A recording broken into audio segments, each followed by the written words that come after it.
भी शैनेगन, I am not only talking about this Poland hiring, ठीक है। आप शैनेगन यूरोपियन किसी भी कंट्री में आप जाते हो तो हायरिंग से पहले जो स्टेप है वो स्टेप है गाइस कंप्लीट प्रोसेस का, कि भाई इसका प्रोसेस है क्या, और ये प्रोसेस मेन है जब आपको वर्क वीजा प्रोसेस समझ में आ जाएगा।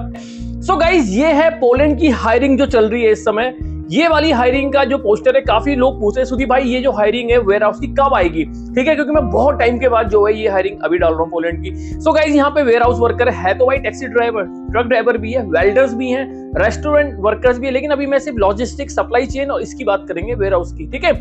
सो गाइस यहाँ पे जो वैकेंसी है this is a warehouse worker, chicken factory warehouse है, ठीक है। ये बहुत बड़ी कंपनी है, इनके खुद के भी प्रोडक्ट है, मतलब ये ब्रांड तो है लेकिन खुद के सब प्रोडक्ट बना के मार्केट में जो है शैनेगन मार्केट में ये लोग सेल आउट करते हैं। प्रोडक्शन वर्कर है, फैक्ट्री वर्कर है, मीट फैक्ट्री वर्कर है।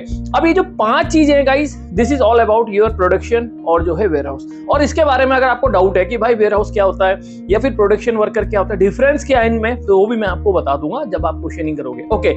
लेकिन यहां जाने से पहले आपको ये चीज समझनी पड़ेगी जो पोलैंड का वर्क वीजा का कंप्लीट प्रोसेस है, ठीक है। अब गाइस ये प्रोसेस अगर आप देखोगे this is a Poland complete work visa process. अगर आप ये वाला प्रोसेस देखोगे तो इसमें आपको 2 चीजें दिखाई दे रही है, डॉक्यूमेंटेशन प्लस एम्बेसी, ओके। अब यहाँ पे एक तीसरी चीज भी है, ये 2 पार्ट जिसको हम अपॉइंटमेंट और डिसीजन बोलते हैं। डिसीजन मतलब वीजा मिलेगा नहीं मिलेगा, दिस इज टोटली डिपेंड, इसके ऊपर बात करूंगा, ओके। अब ये जो स्टेप्स है इसमें आप स्किप नहीं कर पाओगे, ओके।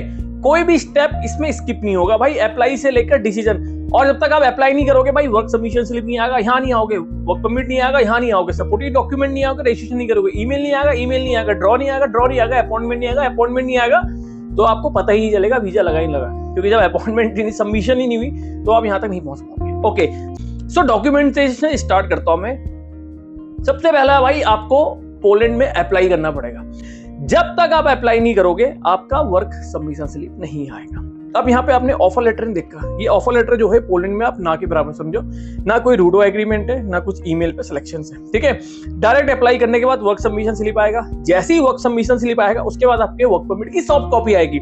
सो आपको सॉफ्ट कॉपी आया, सॉफ्ट कॉपी के बाद आप रजिस्ट्रेशन करवा सकते हैं, there is no problem, okay.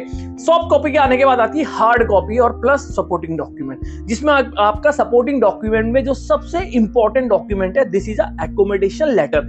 सो जैसे आपके डॉक्यूमेंट आए, आपने ईमेल रजिस्टर किया, ये होता है ई काउंसलेट में, इसमें 3 से 5 दिन 7 दिन लग सकते हैं, ओके, अकॉर्डिंग टू जोन आप कहां रह रहे हो। इसके बाद जो ईमेल्स आती है, फर्स्ट सेकंड थर्ड ईमेल आती है, वीजा एप्लीकेशन फॉर्म फिल हो गया, ओके।